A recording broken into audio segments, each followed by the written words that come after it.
Have you ever been to a country so big that you thought, it never ends, it's just the world?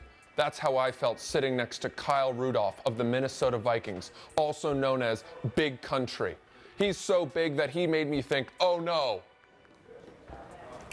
Hey Kyle, what's up, man? How you doing? I'm Francis. Francis, great to meet you. How are you? I'm doing pretty well. How about yourself? Happy.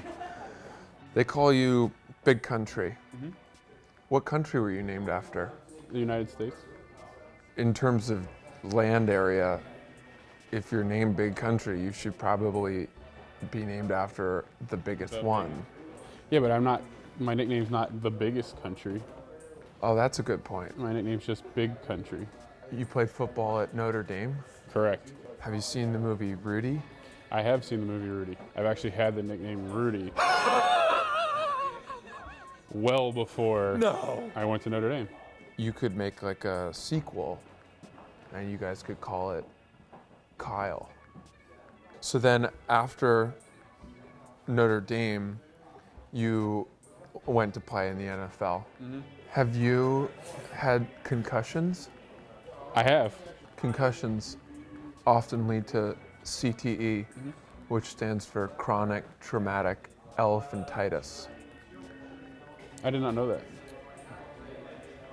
That doesn't surprise me. Probably early onset. I'm worried. Chronic. Do you ever worry about becoming like demented? No, not really. You had a big year this year. Do you think Thank you. the Vikings will give you a contract? No, I'm in the middle of a current contract. I got 3 years left there, so. Oh, how much are they paying you? Give or take a few thousand pennies. No. That's not, I read that it was much more. Oh, well, CTE. How big is your contract?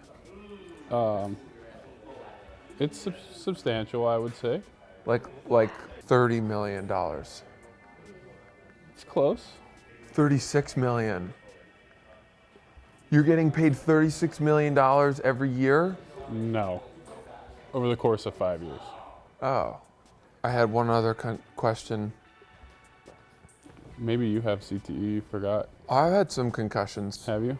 Sometimes I forget where I live. Like I'm walking home and all the buildings look exactly the same and I walk past mine. Yeah. Maybe that's due to being here in New York City.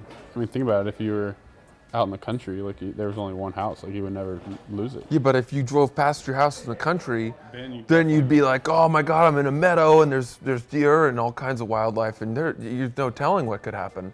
Not at all. Unless you had wilderness survival skills. And if you can't find your house, that's probably not the case. Yeah. Well, this has been an absolute pleasure for me. Thanks for having Oh, me. wait, let me ask you one last question. Yeah. Do you think sometimes that the other players are trying to injure you because you're a ginger like me? I wouldn't classify myself as a ginger. Oh. But no, I do not think other players are trying to injure me. Thanks, Kyle. It was a pleasure. Me too. Yeah, best of luck. Bye.